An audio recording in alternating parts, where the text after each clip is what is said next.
Formula ఈ car race వ్యవహారంలో కేసులో భాగంగా ఏసీబీ కోర్టులో కేటీఆర్ కూడా హాజరవ్వడం జరిగింది. కొద్దిసేపటి క్రితమే విచారణ కూడా ముగిసింది. అయితే మొత్తం అరవింద్, అదేవిధంగా బిఎల్ఎన్ రెడ్డి మరొకరు కూడా హాజరవడం జరిగింది. సో మరి ఈ విషయాలకు సంబంధించి మాట్లాడడానికి, ఈ విచారణకు సంబంధించి మనతో పాటు అడ్వకేట్ లక్ష్మణ్ ఉన్నారు.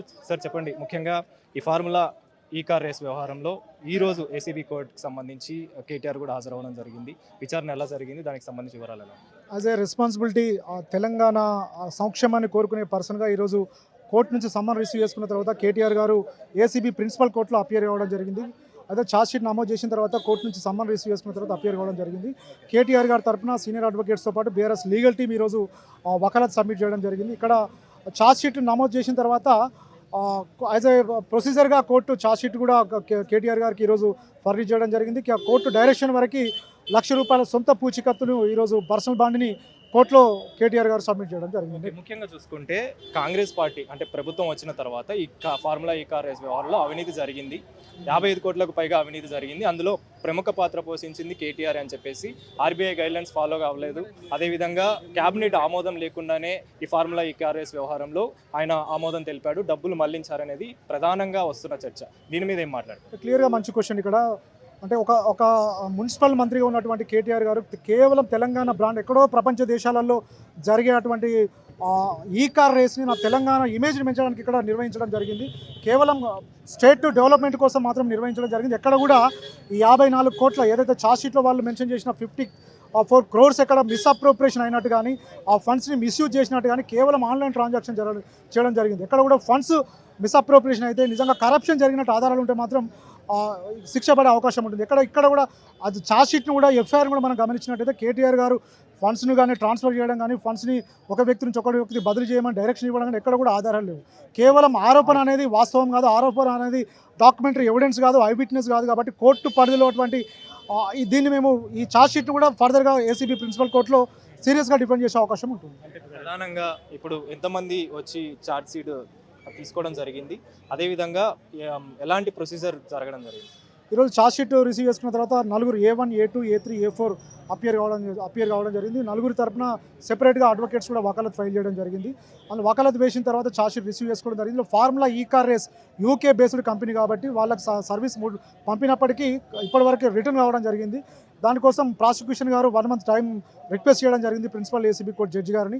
తను వాళ్ళ రిక్వెస్ట్ మేరకి 1 month టైం ఇవ్వడం జరిగింది. ఆగస్ట్ 25కి A5 ఫార్ములా ఈ కార్ రేస్ నిర్వహించిన కంపెనీ అపియరెన్స్ కోసం కేసుని పోస్ట్పోన్ చేయడం జరిగింది. ఆ కంపెనీ ద్వారా ఎలక్టరల్ బాండ్ రూపంలో టీఆర్ఎస్ పార్టీకి ఫండ్స్ వచ్చాయని చెప్పేసి, నిధులు వచ్చాయని చెప్పేసి కూడా ఆరోపణలు వస్తున్నాయి. దాని మీద ఏమంటారు? నిజంగా ఆరోపణ అనేది కోర్టు పరిధిలో ఉన్నప్పుడు చెల్లదండి. ఇయర్స్ ఎవిడెన్స్ అనేది కోర్టు దాన్ని యాక్సెప్ట్ చేయదు. నిజంగా ఒక ప్రతిపక్షంలో ఉన్నటువంటి ఒక కేటీఆర్ గారి మీద నిజంగా పొలిటికల్గా ఇబ్బంది పెట్టే కార్యక్రమం ఈ తప్పుడు ఛార్జ్షీట్ అన్నట్టు మనకు క్లియర్ కనబడుతుంది. నిజంగా ఆధారాలు ప్రివెన్షన్ ఆఫ్ కరప్షన్ యాక్ట్ని కూడా వాళ్ళు వైలేట్ చేసినట్టు మనకు కనబడుతుంది. కాన్స్టిట్యూషన్ కూడా నిజంగా ఫాలో కాలేదు. హైకోర్టు డైరెక్షన్ ఇవ్వడం జరిగింది ప్రాపర్గా ఇన్వెస్టిగేషన్ చేయమని చెప్పి.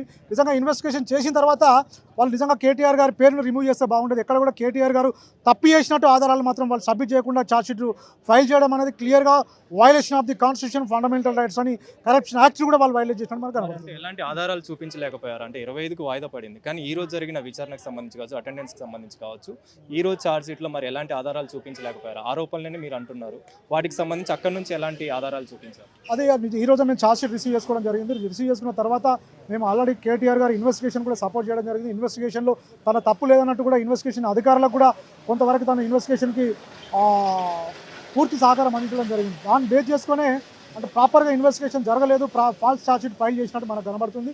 సీరియస్గా లీగల్ టీం దీన్ని డిఫెండ్ చేసే అవకాశం ఉంది. చివరిగా మీరు అబ్జర్వ్ చేసినంత వరకు వచ్చే నెల 25వ తారీఖు మళ్ళీ వాయిదా పడింది కాబట్టి విచారణ జరగనుంది. ఆ విచారణలో ఎలాంటి ఆధారాలు మీరు తీసుకెళ్లే అవకాశం ఉంటుంది? దానికి సంబంధించి ఏ విధంగా చెప్తారు? అంటే పూర్తి విచారణ అనేది ఏసీబీ కోర్టు ఇంకా ట్రయల్ అనేది ఇంకా స్టార్ట్ కాలేదు కాబట్టి A5గా ఉన్నటువంటి UK బేస్డ్ ఫార్ములా ఈ కార్ రేస్ కంపెనీ అపేర్ అయిన తర్వాత నెక్స్ట్ ఛార్జెస్ ఫ్రేమ్ ఉంటుంది. ఛార్జెస్ ఫ్రేమ్ని మేము దాన్ని కూడా ఛాలెంజ్ చేసే అవకాశం ఉంటుంది. దానిలో హియరింగ్స్ ఉంటుంది. దాని తర్వాత విట్నెస్కి షెడ్యూల్ ఫిక్స్ చేసి సమ్మన్ చేసే అవకాశం ఉంటుంది. కాబట్టి ఇంకా ట్రయల్ చేయడానికి టైం ఉంది కాబట్టి ఆ టైంలో మేము ఛార్జ్ షీట్ని స్టడీ చేసిన తర్వాత డిఫెండ్ చేసే అవకాశం. కేటీఆర్ ప్రతి ఇష్యూలో ఇన్వాల్వ్ అవుతున్నాడు, కేసు విషయంలో వస్తున్నాడు, సపోర్ట్ చేస్తున్నాడు. కానీ ఎందుకని ప్రతిసారి ఈ కేసుకు సంబంధించి కేటీఆర్ ప్రధానంగా కనిపిస్తున్నారంటే ఏం చెప్తారు? అంటే ఇక్కడ ప్రతిపక్ష నాయకులని కేటీఆర్ గారికి తెలంగాణ వ్యాప్తంగా కాదు, అదేవిధంగా భారతదేశ వ్యాప్తంగా వచ్చిన ఇమేజ్ని డ్యామేజ్ చేయడానికి మాత్రమే ఈ కేసు పెట్టినట్టు మనకు కనబడుతుంది. నిజంగా ఆధారాలు లేకుండా, ఆధారాలు సబ్మిట్ చేయకుండా ఒక ఫాల్స్ కేసుని బుక్ చేసి, ఒక ఫాల్స్ ఛార్జ్ షీట్ని ఫైల్ చేసి, ఇలా అంటే ఒక సమ్మన్ని ఇష్యూ చేసిన తర్వాత కేటీఆర్ గారు ఇక్కడికి రావడం, దానిలో ఒక మీడియా ప్రతిపక్ష నేతలు కొద్దిగా దాన్ని ఏదైతే పాలక పక్షంలో ఉన్నటువంటి కొందరు నాయకులు అబండాలు వేయడం అనేది clear violation of fundamental rights. అది కోర్టును కూడా కంటెంప్ట్ కూడా అయ్యే అవకాశం ఉంటుంది. అంటే మనం ఇప్పుడే కోర్టుని మనం జడ్జ్ చేయలేము కాబట్టి దీనిలో ఉన్న ఆధారాలు బేస్ చేసుకొని మేము డిఫెండ్ చేసే అవకాశం ఉంటుంది. ట్రయల్ చేసిన తర్వాత దీన్ని కేటీఆర్ గారి తరపున మేము సీరియస్గా డిఫెండ్ చేసే అవకాశం ఉంది. కాంగ్రెస్ ప్రభుత్వం కుట్రపూరితంగా ఈ వ్యవహారం చేస్తుందని చెప్పేసి ఈరోజు అటెండెన్స్ అయితే జరిగిందని చెప్పేసి, అదేవిధంగా ముఖ్యంగా ఈ కేసుకు సంబంధించి ఛార్జ్ షీట్ ఎప్పుడైతే ఫైల్ అయిందో ఆ ఛార్జ్ షీట్లో భాగంగా కేటీఆర్, అదేవిధంగా అరవింద్, అదేవిధంగా బేలన్ రెడ్డి మరొకరు హాజరయ్యారు. వాళ్ళందరికీ కూడా ఛార్జ్ షీట్ అయితే ఇవ్వడం జరిగింది. అదేవిధంగా వచ్చే నెల ఆగస్టు 25వ తారీఖున వాయిదా వేయడం, ₹1,00,000 పూచికత్తుతోటి ఇద్దరు షూరిటీతోటి సబ్మిట్ అయితే చేయడం జరిగింది. చూడాలి మరి 25వ తారీఖున ఎలాంటి విచారణ జరుగుతుంది, దానికి సంబంధించిన ట్రయల్ ఎలా జరిగే అవకాశం ఉందో తెలియాల్సిన పరిస్థితి మనకు కనిపిస్తుంది. కెమెరా పర్సన్ నరసింహతో కలిసి అనిల్, వేదా టీవీ.